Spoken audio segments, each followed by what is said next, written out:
The term violent video games is commonplace among parents. Most of the games they point to are first-person shooters like COD, but there's one king among all of them. One game that made parents absolutely despise video games and kids adore them. One game that took over the 2010s video game market. One game that revolutionized the idea of open world. Hello everyone, my name is Shmenty, and this is my tribute to Grand Theft Auto 5. Now I've been messing around with different video formats recently, and you guys have liked them. But this is a kind of return to normalcy, if you will. I'd love to do a deep dive on everything analytical about this game, and go into all the stats behind it and why it hooks you the way it does. I'll brush on it here, but if you want more analytical videos, I've linked a few in the description. My main focus for this video is to pay back Rockstar for giving me so many good memories with friends, talk about what the game did perfect, and talk about what Rockstar did wrong. So without further ado, let's dive right in.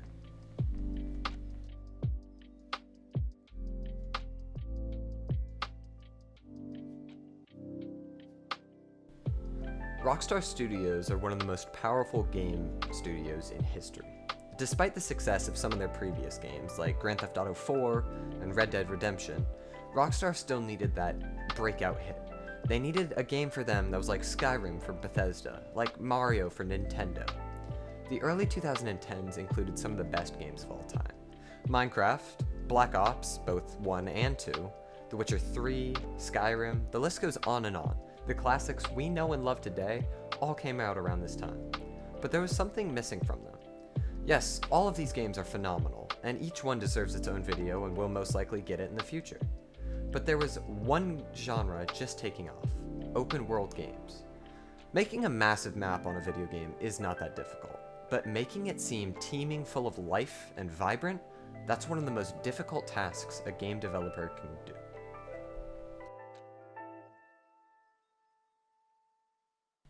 Grand Theft Auto 5 was in development for 5 years. Granted, there was a team of well over 1,000 working on it, but still, this was a short time compared to the depth of this game. Most of the time went to Rockstar sending people to LA, where the fictional city of Los Santos is based off of. There are many comparisons that are strikingly accurate. Here's just a few. The developers researched censuses, watched documentaries, and took measurements all across Southern California to create the most realistic copy possible. They went above and beyond and used Google Maps to create the most accurate road system they could possibly make.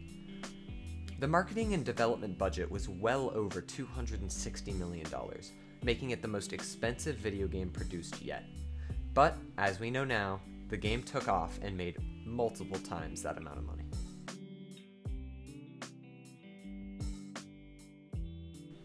Grand Theft Auto 5's predecessor, Grand Theft Auto 4, featured expansion packs that included new protagonists, but Rockstar wanted to take it a step further and make 3 protagonists available off-launch for Grand Theft Auto 5.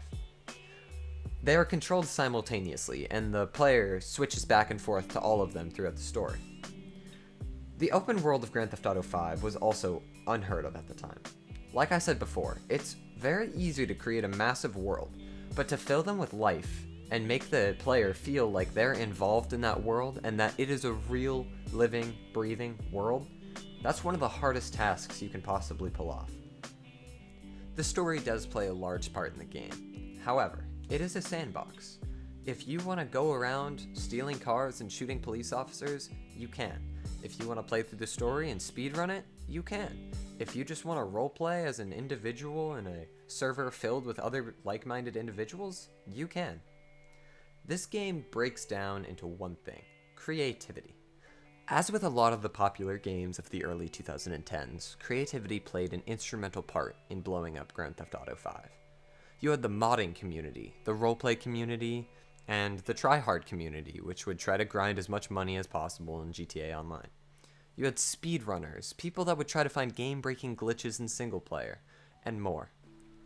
You can drive, you can fly, you can kill. This game revolutionized the play your way theme that's so popular in video games today.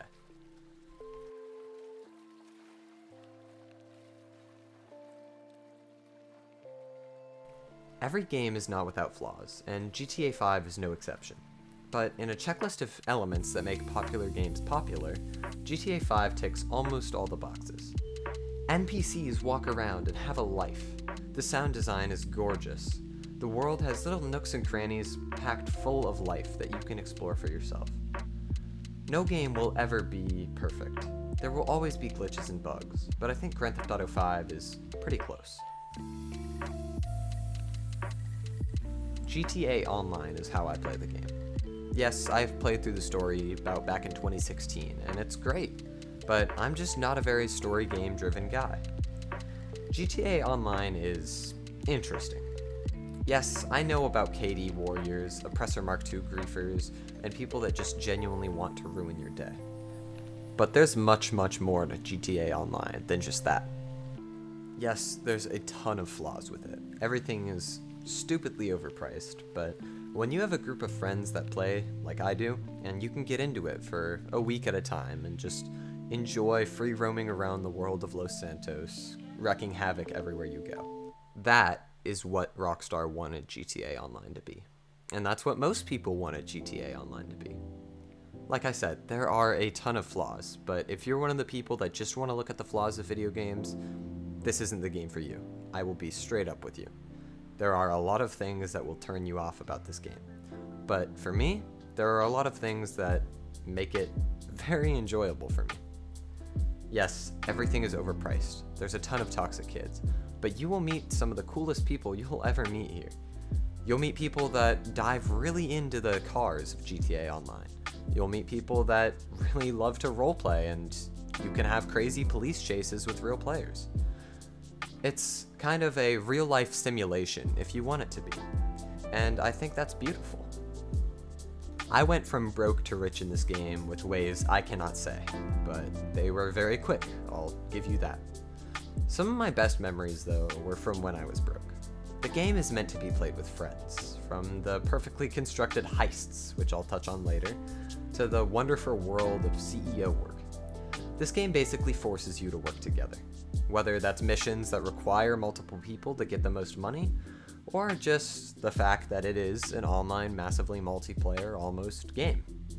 A lot of people who don't have, the friend group that I do, are not going to be able to enjoy this game as much as me, and that's a big flaw.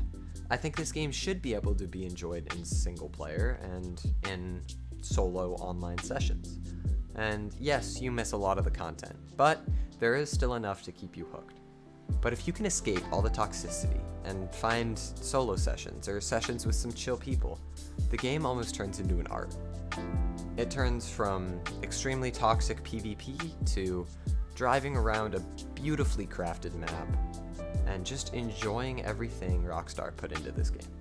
If you can't enjoy flying across a map on a flying motorcycle, gazing into the setting sun as waves crash below you, I don't know what you can enjoy. But enough about the good parts of the game. Let's jump into the not so good.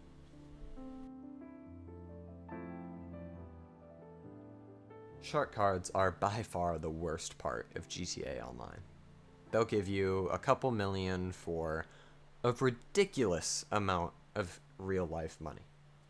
Doing the math, a GTA $5 is about $0.00003 US dollars. This sounds really cheap, but when you look at some of the prices of some of the items in this game, it's not cheap at all. Not only that, but Rockstar changes the monetary value based off of which pack you get. If you get the cheapest one, you get that number that I just said. But if you go all the way up to the Megalodon pack, which it gives you 8 million GTA dollars for $99.99 US dollars, the ratio drops to 0.00001. This basically means that Rockstar wants you to buy their more expensive packs, and they make it much more valuable to do so. I utterly despise this system. I will never buy a shark card, but there are millions of people who have, and pretty much got scammed.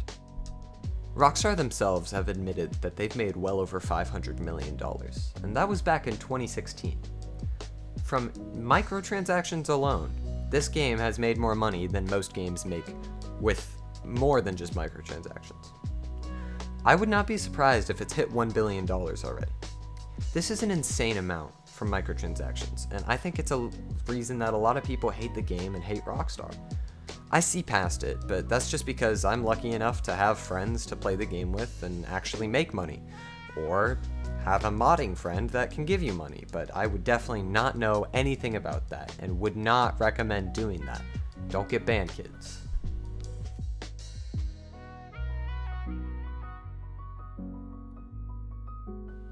This game hits home for me. Back in, let's say, 2010 to 2013, I would always watch YouTubers playing video games online. And when I saw a bunch of college students playing GTA 5 together, doing races, shooting each other, just having a good time, I immediately wanted to do that. Now, my parents would never have let me buy this game, and they still, I don't think, know that I even own it. Back in 2016, I bought it from a friend on disc for way over what anyone should have paid for the game, but I really wanted to play it. I didn't have any friends that played it back at the time, and I would just try money glitches because the game was way too hard for smaller me. Back at the beginning of 2020, however, my friends and I that play games on PC all got into the game. The memories I have, the videos, the clips, the just enjoyable experiences I've made on this game are well worth $60 and even more. When I look back at these clips from time to time, it takes me back. It takes me back to a time when the world was smaller, warmer, safer. It takes me back to the time where YouTube was about Hunger Games on Minecraft and Let's Plays and GTA races. It takes me back to memories I've made with my friends that I don't know how I still remember. The game isn't perfect, and corporate greed gets in the way of it a lot, but I still love it, and millions of other people do as well. The heists of Grand Theft Auto 5 are, dare I say, perfect. There are a ton of other games like it, like Payday 2, but GTA heists will always be my favorite. They're difficult, they're fun, they're intuitive, and they really hook you into the game. I've linked some videos of heist footage if you've never seen them before. Definitely go through and watch them. Thank you guys so much for watching. I hope all of you enjoyed this video. I'm loving this channel regardless of how much it's growing. If you're all happy, then I'm happy. Let me know if you want a tribute to something in the comments below, and I'll respond with my idea. Again, this has been Shmenty, and I'll see you in the next one.